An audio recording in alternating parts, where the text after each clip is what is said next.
Hi everyone, what I want to cover today on content is how an individual could make a university list and eventually choose the best university for themselves. The video is going to run on this assumption that you've done a certain amount, at least an initial phase of research on understanding, what kind of universities you might like and what kind of places you might like to go to, and what programs fit you best. I think that's just the general level of research that you'd have to do to really actually get into university in the first place. So I'm just going to run on that assumption. Obviously, I'll release more videos down the line on how to do even this research. But given the time frame that the video is released right now, I feel that it's really productive if I speak about how to define your university search process and make the best choice for you as an individual. So what I'm going to do is I'm going to list about 20 plus universities that I might have chosen as a 17-year-old ish, and I'm going to put the maturity I have as a 20-year-old and refine this search process. So let's go. First thing when you have to do when you have a university list, any chunk of universities just like I do right now, is to understand what your reach and settle is. I will explain what this means, but this is a process that you'd have to do at almost every stage of your university shortlisting process, if that makes sense. So what a reach and a settle is a reach is a university that's a tad bit out of your bandwidth, whether it's cost, whether it's your own academic qualifications or your extracurriculars or location or whatever it is. It's something that's a bit out of your reach, or it's something that you must strive for or really work extra hard to kind of achieve in the first place. A settled university is something that you know for sure that even with a minimal sense of effort, or even just sending an application in, you'd get into this university, right? So what I'm going to do is I'm going to divide my university list out into 3 different columns. So the first would be reach, the second would be compatible, and the third would be settled. Compatible is something where it's a great university, it's a great option, but that you almost get into it, you almost always get into it, but you leave this small window of chance that you might get rejected. So now I have kind of partitioned my university list into 3 different sections, like I've said before. And the reach schools, like I've said, are schools where I feel like I need to prove myself a bit more. So my academic qualifications coming off would be a 2A star, 1A for A levels, in math and physics and CS, and my SAT would be a 1. I believe it was a 1,450 to 1,470-ish, somewhere around that range. My SAT subjects rather were 750 plus for all 3. So but I still feel for these schools, the general kind of result frame would be either at the same level or a bit more. So I feel like I'd have to reach for these schools. But the compatible schools, I feel like I'm in a very good range to kind of reach these schools, and especially even with my A-level results, I think I could get into it. But I definitely leave the chance of getting rejected from one of these, because they're still very respected institutions, and especially with U Toronto, the program I'm applying to has a 7% acceptance rate, but I still believe I have a decent chance of getting into it. And my settled schools, obviously, I know that I could literally just send in my application. The application isn't that dense. It's literally just like a personal statement or something like that. And I know for a fact that I'm definitely getting into it, but I might be interested in these schools, but I still need to kind of think about it. The next step in choosing a university list or a university, and this is, I believe, the most important step, is to understand your finances, the university's finances, and your guardians or parents' finances. I feel like it's all going to be the same thing, because you need to have a conversation with whoever who's willing to fund you, whether it's your parent, your parents, or your uncle or your aunt, or whoever it is. You need to have a genuine conversation with them as to how much they could spend on your education. Because at the end of the day, when you have a university list, you need to have a list where the like you need to account for the worst case scenario where if all options fail, there is university that you can actually go to, a settled university that you can actually go to, that you have the qualifications to get into, which you can also fund for yourself. Because if not, that there's you run this risk of not getting into university at all, or not going to university in that particular application cycle at all. So you need to really like evaluate your kind of situation and understand what's the maximum that you can do for me, what's comfortable, what's the maximum, and what's the best. So let's say like your guardian says 20,000 US dollars is a lot for me, but I value you and your education so much that I'd want to invest 20k US dollars. I can go up to 25k US dollars, but that means I'd go into debt. Sorry. And a middle ground would be something like 10k, where it's very well balanced out, and we could adjust. This is what we can do, and these are the kind of stuff. These are the kind of conversations you would have. Next layer of research you need to do is to understand your university's aid and financing policies, right? Like different universities have different terminologies and different ways in which they go about their financing. In the US, there's this system called the need-based versus the need-blind system, where in the need-based system, they actually factor in your financial need to decide whether you get into university or not. So if they think that we can't actually fund the financial need that you have, you might not get into that university, and that might be the only reason why you might not get into that university. A need-blind school is as such that they'd actually see they have a different department to kind of like assess your financial needs, and there's a different department to actually assess your admission. So like they'd see, okay, we can give you X amount of aid if you get into school. Like, so your acceptance and your financial aid are independent from each other, if that makes sense. I'd attach a document down in the description to so that you can look into the whole scholarship policies even more. But in Canada, for example, need-based is a completely different term, where like your scholarship is like, for example, in McGill, like I have a need-based scholarship where my need is assessed every single year, and then I'm given a certain amount of like money to based on my financial need and based on my bank account details and like stuff like that. So like I said, every university has their own different policies, and you can get a rough idea of how much people get either through reaching out to seniors from your school and understanding, okay, like if you went to this university, how much do you get, or actually reading on the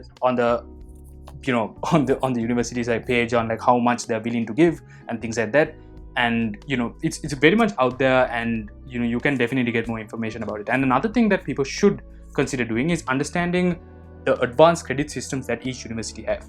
So like in McGill, for example, I get an exemption of 1 year, so like I get 30 credits cut off of a 120 credit degree, and that makes things flexible for you, and that's basically a year of tuition cut off for me.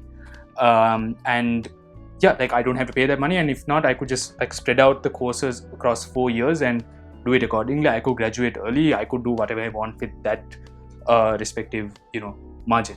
So those are the kind of research you need to do and really understand what's going on to understand how hard it is to get a scholarship, and if you get a scholarship, how much financial relief you'll have, and that will really factor into how you choose your universities, and we'll see how that factors into my list shortly.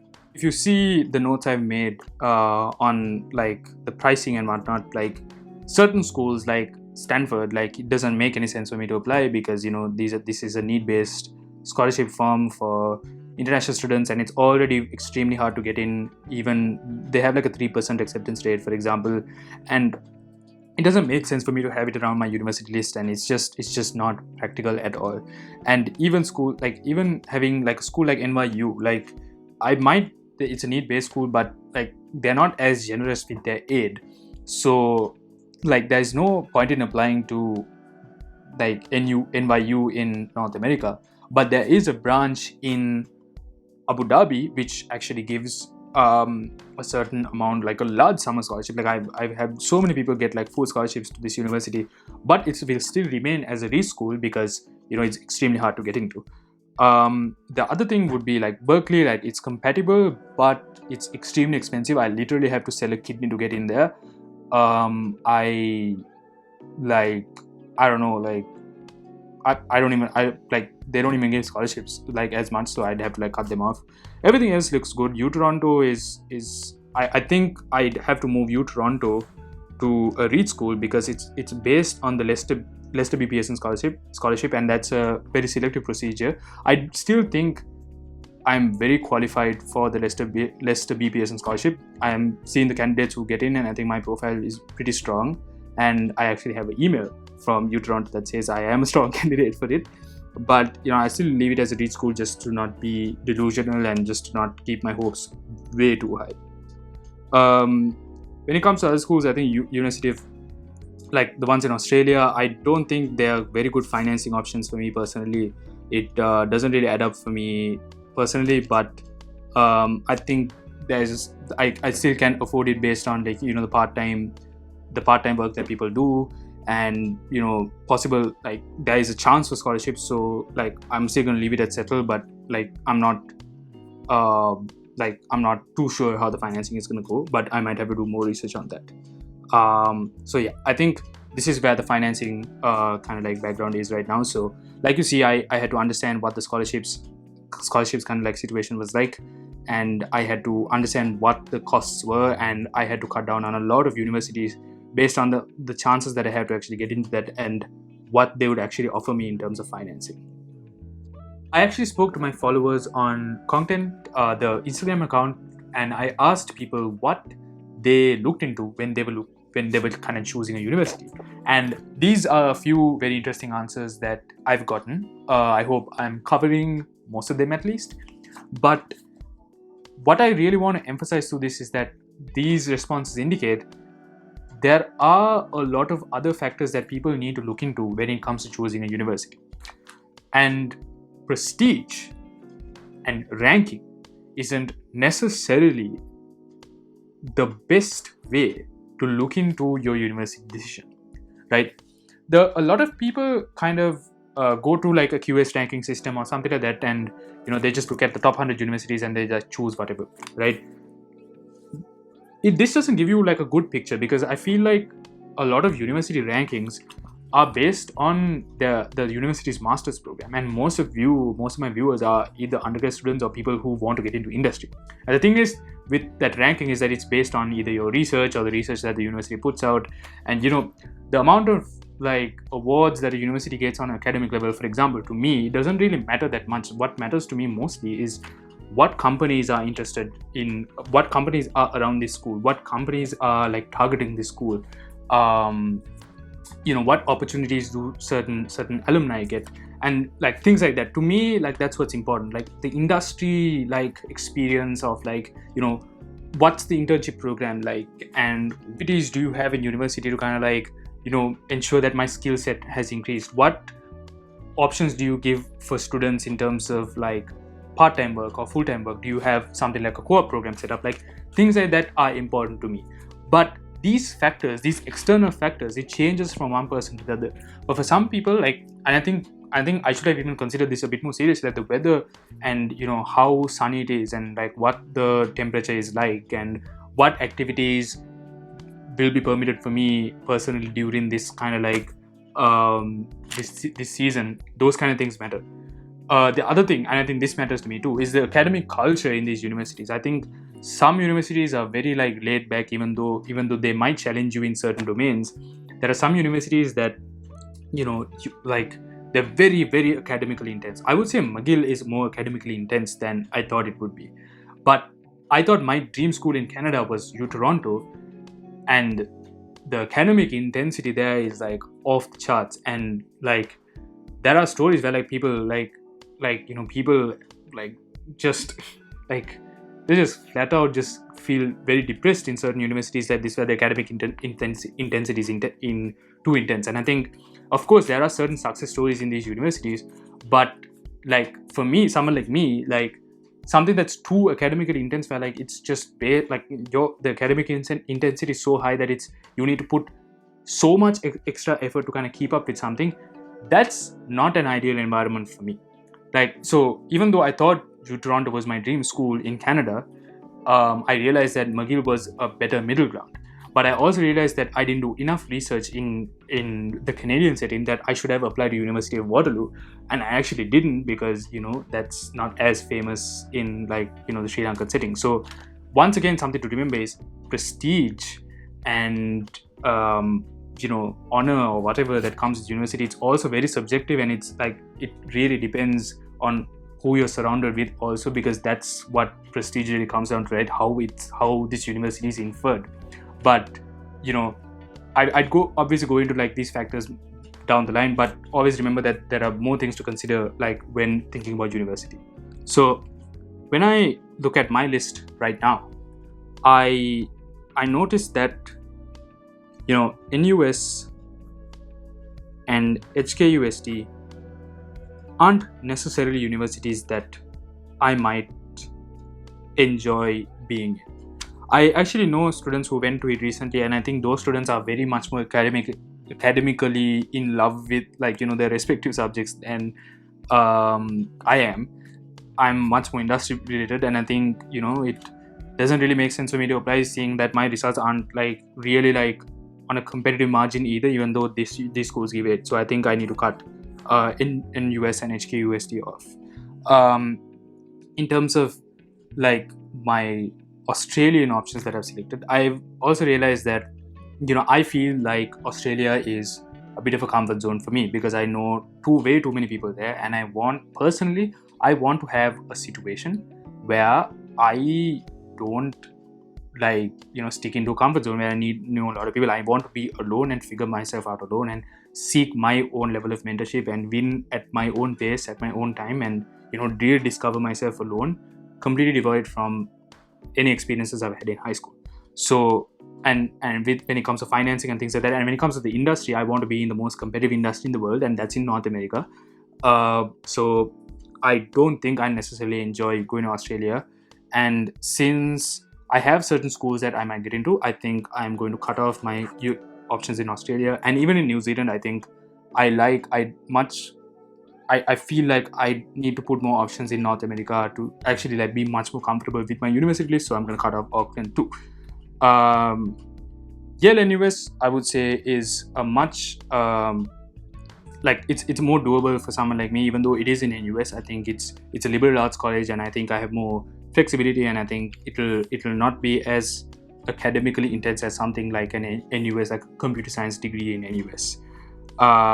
So yeah, I'm going to keep it at that. And yeah, and the other thing is, like, even things like MIT, I don't think it's great if I could get into it, but it's just not a school that I'm like I'd love to go to, even though it is MIT. And I think, if I'm being honest with myself, I'm like, it just seems too like technical and too rigorous for someone like me. I'd like to have something a tad bit more easygoing, intense, but a tad bit more easygoing than MIT. Even though it's a great target school, I think I'd have to let that go too. So yeah, when I look at my list, I've realized that Concordia is great, and I only have Concordia as a settled school. So I need to ensure that I have more settled schools. And honestly, in my situation, I think Concordia is more of a compatible school, because they have a good core program, they have good aid, they are very, very understanding with their pricing, and it is also in Montreal, one of the greatest cities in the world. So I'm going to put that to my compatible list. In interest of just like refining my entire university list, I'm going to add a few compatible and settled universities, so that like I could have a bit of a margin to be successful in this university process. So I'm going to add University of Alberta to the compatible list, York to the settle list, Carleton to settle, and my good friend got into U Miami, and I think he even knows more about scholarships than I do, so I'm just gonna add U Miami just to respect him, and I'm gonna add it to compatible. So I see that U Alberta and U Miami are much more compatible for me, and but I also feel like U Alberta is in a location where, like, it's a bit divided from, it's a bit segregated from the main cities in Canada, and I feel like, I need to move U Alberta to the settle list, just to know and make myself conscious that it's not one of the schools that I'm truly compatible with, or even though it's a great school, it's not the kind of environment that I'd like to be in. I'd like to be in one of the big cities, either Vancouver, Montreal, or Toronto, just to kind of expose myself to a bit more culture in the country, and just be in some places where, like, be in a few places where, like, there are certain hubs of technology that's involved. So yeah, and I think that's basically like why I shifted U Alberta to settle. You can see at the way I've kind of like arranged my university list. Once again, I had to cut off a bunch of universities because it's not practical based on how likely I am to kind of get into this university, and also how likely they are to give aid. And like, if I'm already on like the lower end of like, if I'm already on the end of, I need to prove myself so much to get into this university. Like, for example, in Stanford, like, I don't prove myself so much to get into Carnegie Mellon, for example. I have to already prove myself so much to get into this university. And then on top of that, and UPenn and whatever it is, and on top of that, their aid policy isn't like as flexible as I'd want it to be. So should I keep them around and run this large chance of getting rejected, or should I include more settled universities so that I could have a much more balanced, like a better viewpoint of like what options I could choose? And I went with the latter because now back in the day it was so much different, but now I went with the latter because I understand how practical we should be when it comes to choosing universities. And the last thing I'd like to say about choosing university is that you don't have to really think about what a lot of people have to say about this. I think it's important to speak to mentors and understand what's going on, and look at YouTube and understand what people have to say about this stuff. But the decision you make will always be an individual decision. And like, it's very easy to get caught up in this whole egoistic trend, and this is something that like I got caught up in also, to be in the best university in your batch or whatever it is. But always remember that that's not what really carves the future for you. Sometimes, like, you either have to, like, there might be universities that get back to you and you think you deserve more than that, or like these are situations that you just don't have any control with, and you just need to ensure that you constantly work hard, very passionately, and have a university list where you'd somehow find the balance of practicality and happiness. And once you do, and once that opportunity and card falls on the table, once you are given that opportunity, just make the best use of it. Because at the end of the day, I thought I'd make it into a top 10 or an Ivy League or whatever it is, but I didn't make it into a top 10. I made it to a top 30-ish. And what I've also realized is that after a certain level, all of these universities just give the same thing and the same service to you, and what really remains out of it is the network that you get.